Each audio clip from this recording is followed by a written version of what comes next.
الحمد لله حمدا كثيرا طيبا مباركا فيه. أما بعد، أعوذ بالله السميع العليم من الشيطان الرجيم من همزه ونفخه ونفثه. بسم الله الرحمن الرحيم. وهو القاهر فوق عباده ويرسل عليكم حفظه حتى إذا جاء أحدكم الموت توفته رسلنا وهم لا يفرطون. وَهُوَ القاہر، اور وہی غالب ہے، فوق عبادی، اپنے بندوں کے اوپر. وہی رب، اس کا غلبہ ہے اپنی تمام مخلوقات کے اوپر. وَيُرْسِل، اور اس نے بھیجے ہوئے ہیں، علیکم تم پر، حفظتاً، اپنے نگران. اللہ رب العالمین کا تمام اپنے بندوں پر غلبہ بھی ہے، لیکن اس غلبے کے باوجود بھی اللہ رب العالمین نے اپنے نگران فرشتے بھیجے ہوئے ہیں. دوسرے مقام پر اللہ تعالیٰ فرماتے ہیں لَهُ مِن بَيْنِ أَيْدِيهِمْ وَمِنْ خَلْفِهِ يَحْفَظُونَهُ مِنْ أَمْرِ اللَّهِ، کہ تمہارے آگے بھی اور تمہارے پیچھے بھی اللہ کی طرف سے فرشتے ہیں، وہ حفاظت کرتے ہیں تمہاری. تو ہر بندے کے ساتھ جو ہے فرشتے اس کی حفاظت کے لیے موجود ہیں، اور وہ جنات سے، شیاطین سے اس کی حفاظت کرتے ہیں. لیکن اگر انسان خود شیطانوں والے کام کرنے لگ جائے، اللہ کی نافرمانیاں کرے اور اپنی پاکیزگی کا خیال نہ رکھے، دعاؤں کا اہتمام نہ کرے، صبح شام کے اذکار کا اہتمام نہ کرے، تو وہ حفاظت کرنے والے فرشتے پھر حفاظت کرنا چھوڑ دیتے ہیں، تو پھر شیطان کے حملے اس بندے پر ہوتے ہیں. حتیٰ، یہاں تک کہ اذا جاء احدکم الموت، جب آ جاتا ہے تم میں سے کسی ایک پر الموت، موت کا وقت، توفتہ رسولنا، تو فوت کرتے ہیں اس کو رسولنا، ہمارے فرشتے. وہی جو حفاظت کرنے والے فرشتے ہیں، وہ پھر جب وقت آتا ہے مقررہ، تو اللہ رب العالمین فرماتے ہیں کہ ہمارے فرشتے اس کو فوت کر لیتے ہیں. اب فرشتے جو ہے، روح نکالنے والا فرشتہ وہ تو ایک ہی ہے، جسے ملک الموت کہا جاتا ہے، لیکن اس کے ساتھ کئی اور بھی ہیں، لیکن وہ روح نکال کر اگلے فرشتوں کو دے دیتے ہیں اور وہ پھر اوپر لے جاتے ہیں اس کی روح کو. وَهُمْ لَا يُفَرِّطُونَ، اور وہ اس میں کوتاہی نہیں کرتے کہ جس بندے کی موت کا وقت آ گیا ہے اب اس کو مزید مہلت نہیں دیتے، فوراً ہی جو ہے اس کی روح قبض کر لی جاتی ہے. اور پچھلے اسباق میں ہم نے پڑھا، موضوع اصل چل رہا تھا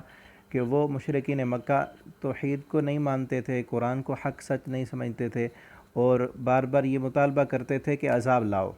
تو آخری آیت جو تھی سبق کی، اس میں اللہ رب العالمین نے فرمایا کہ میرے نبی ان سے کہہ دیں کہ عذاب اگر میرے اختیار میں ہوتا نا تو کب کا آ چکا ہوتا. یہ اللہ کی مشیت اور اللہ کی مرضی سے عذاب آنا ہے، اور جب اللہ کی مرضی ہوگی تب آئے گا. اور یہاں یہی کہا گیا کہ اس کا مطلب یہ نہیں ہے کہ ابھی عذاب نہیں آ رہا تو اللہ رب العالمین کے اختیار میں نہیں ہے، بلکہ اللہ کا غلبہ ہے تم سب پر، اور اللہ نے نگران بھی بھیجے ہوئے ہیں. لیکن جب تمہاری موت کا وقت آئے گا نا، مر تو رہے ہو نا، تمہارے سامنے کئی تمہارے رشتہ دار، تمہارے پیارے، تمہارے دوست وہ فوت ہو جاتے ہیں. تو جو فوت ہو گیا اب اس کی قیامت قائم ہے، ایسے سمجھو اب اس کا عذاب کا وقت آ گیا اگر وہ نافرمان ہے. ثم ردوا، پھر تم لوٹائے جاؤ گے، الی اللہ، اللہ کی طرف، مولاہم الحق، جو مولا ہے ان کا حق، حقیقی، جو اصل وارث ہے، جو اصل انسان کا مالک ہے اصل، اس کی طرف تم لوٹائے جاؤ گے. الا لہ الحکم، خبردار حکم اسی کا ہے. قیامت کے دن جب حساب و کتاب ہوگا پھر حکم اسی رب کا چلے گا، کسی اور کا حکم نہیں چلے گا، کسی کی سفارشیں نہیں چلیں گی. وہاں پر تم نے جو اپنی طرف سے عقیدہ گھڑا ہے کہ یہ بزرگ، یہ نیک لوگ وہاں پر جا کر ہمیں چھڑوا لیں گے یا ہماری سفارشیں کریں گے، وہاں پر حکم صرف اللہ کا ہوگا جو تمہارا حقیقی مولا اور مالک ہے. اسی کے سامنے جھک جاؤ اور اسی کے بن جاؤ، اس کے فرما بردار بن جاؤ گے، تو پھر تمہارا حساب بھی ٹھیک ہوگا، رب کی رحمتیں بھی ہوں گی. اگر شریک کیا، یہ عقیدہ رکھا کہ فلاں چھڑوا لیں گے، تو سن لو حکم صرف قیامت کے دن رب کا چلے گا، اور اللہ رب العالمین جسے چاہیں گے وہ سفارش کرے گا. وَهُوَ أَسْرَعُ الْحَاسِبِينَ، اور وہ بہت جلد حساب لینے والا ہے. قل، آپ ان سے کہیں، مَن يُنَجِّيكُمْ، کون ہے جو نجات دے تم کو، من ظلمات البر، اندھیروں میں، خشکی کے، والبحر، اور سمندر کے. خشکی کے اندھیروں میں جب تم سفر کرتے ہو اور پھنس جاتے ہو، پھر کس سے تم یہ امید رکھتے ہو کہ اس ہماری مشکل کو کون حل کرے گا؟ والبحر، اور سمندر کی موجوں میں،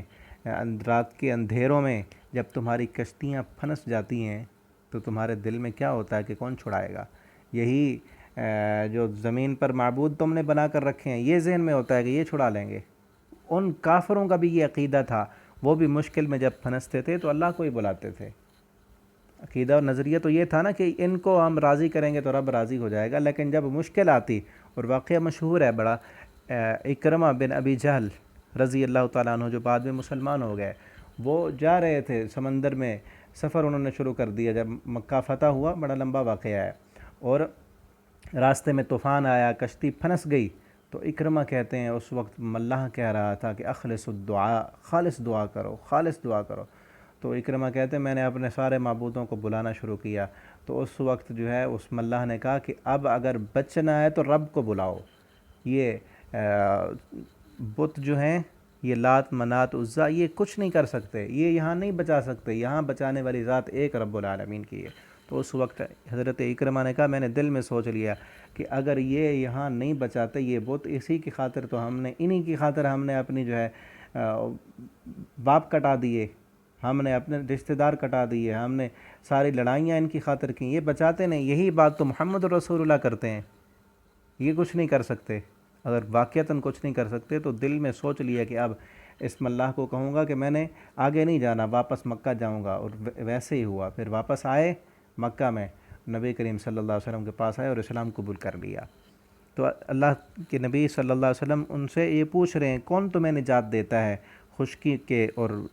سمندر کے اندھیروں میں؟ تدعونہ، تم بلاتے ہو اسی رب کو، تضرعاً، عاجزی کے ساتھ، یعنی جب تم پھنستے ہو نا، تمہارے دل میں خوف ہوتا ہے کہ کہیں مارے نہ جائیں، کہیں موت نہ آ جائے، تو اس خوف کی عالم میں عاجزی کے ساتھ گڑ گڑا کر تم اس رب کو بلاتے ہو، وہ خفیتاً، اور چپ کے اس کو بلاتے ہو، دعائیں مانگتے ہو اس سے۔ کیا دعائیں مانگتے ہو؟ لئن انجانا، اگر یہ کہ انجانا ہمیں نجات مل جائے، من حاضی، اس مشکل سے، لنکونن من الشاکرین، البتہ ضرور ہم شکر گزار بن جائیں گے۔ قل، اے میرے نبی آپ ان سے کہہ دیں، اللہ، اللہ، ینجیکم، نجات دیتا ہے تم کو، منہا، اس مشکل سے، ومن کل کرب، اور ہر مشکل سے، تمہاری ہر جو پریشانی ہوتی ہے، ہر دکھ تمہارا، ہر تمہاری مشکل سے اللہ ہی نجات دینے والا ہے۔ ثم انتم تشرکون، پھر تم اس کے ساتھ شرک کرتے ہو۔ پھر تم جب شکریہ کی باری آتی ہے تو رب کے سامنے جھکو نا، اللہ کے سامنے اپنے ہاتھوں کو پھیلا کر دعا مانگو، اللہ کے سامنے سجدے کرو، اللہ کا شکر ادا کرو۔ تم شکر ادا کرنے کے لیے پھر نذرانے جو ہے وہ اپنے جو بنائے ہوئے بت ہیں ان پر جا کر دیتے ہو۔ اور آج بھی کئی مسلمانوں کا حال یہ ہے کہ مانگیں گے رب سے، جب مل جائے تو پھر شکرانے کے لیے درباروں پر جا کر جو ہے دیگم پکائیں گے، وہاں بکرے چھترے ذبح کریں گے، اور شکر بھی ان کا کہ پیر صاحب کا کرم ہو گیا ہیں، فلاں نے دے دیا، بیٹا ملا، دیا رب نے، اور نام کیا رکھا کہ پیروں نے دیا ہے، فلاں پیر صاحب کا کرم ہوا۔ تو یہی تو شرک ہے نا، کہ مشکل سے نجات اللہ دیں، اور بندہ کہے کہ فلاں کی وجہ سے میں بچ گیا، فلاں نہ ہوتا نا تو میں بھی نہ بچتا آج۔ اللہ کا شکر ادا کریں، اللہ کا شکر ادا کریں، اور اللہ رب العالمین ہی ہر مشکل اور پریشانی سے نجات دینے والے ہیں۔ قل، اے میرے نبی آپ ان سے کہہ دیں، هو القادر، وہ قادر ہے اس بات پر، علی ان یبعث علیکم، کہ وہ بھیج دے تم پر، عذاباً، عذاب، من فوقکم، تمہارے اوپر سے، او من تحت ارجلکم، یا تمہارے پاؤں کے نیچے سے، وہ پاؤں کے نیچے سے پانی نکال کر تمہیں عذاب دے، جس طرح قوم یونس پر آیا تھا، یا تمہارے اوپر سے پتھروں کی بارش برسا دے، وہ قادر ہے اس بات پر،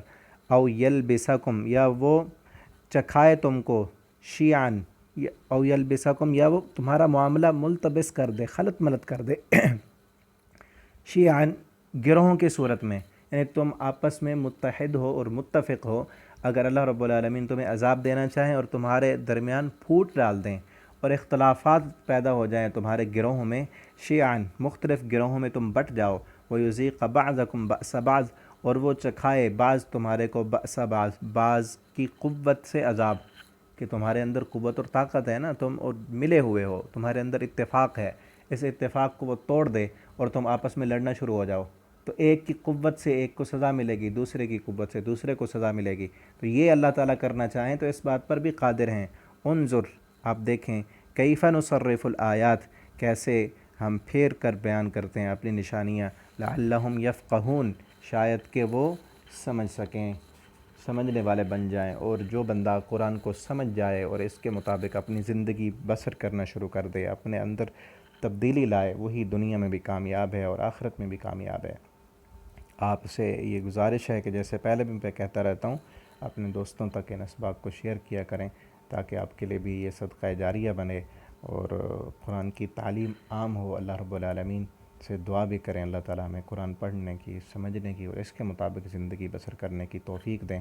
آدھا رمضان تقریباً گزر چکا ہے، جتنے بھی میرے سننے والے ہیں، کیا آپ نے آدھا قرآن پڑھ لیا ہے؟ اگر نہیں پڑھا تو ابھی سے پڑھنا شروع کریں، کم از کم ایک بار تو دیکھ کر پورا قرآن پڑھ لیں اس رمضان میں، اور ترجمے کے اسباق جو ہمارے چل رہے ہیں اس کو بھی جو ہے باقاعدگی کے ساتھ سنا کریں، اور آگے ہمارے سبق انشاءاللہ چلیں گے، یہ تہیہ کر لیں کہ ہم نے کوئی سبق ناغہ نہیں کرنا اور پورا قرآن انشاءاللہ ہم نے ترجمے کے ساتھ پڑھنا ہے۔ اللہ رب العالمین ہمیں عمل کی توفیق دیں۔ والسلام علیکم ورحمۃ اللہ وبرکاتہ۔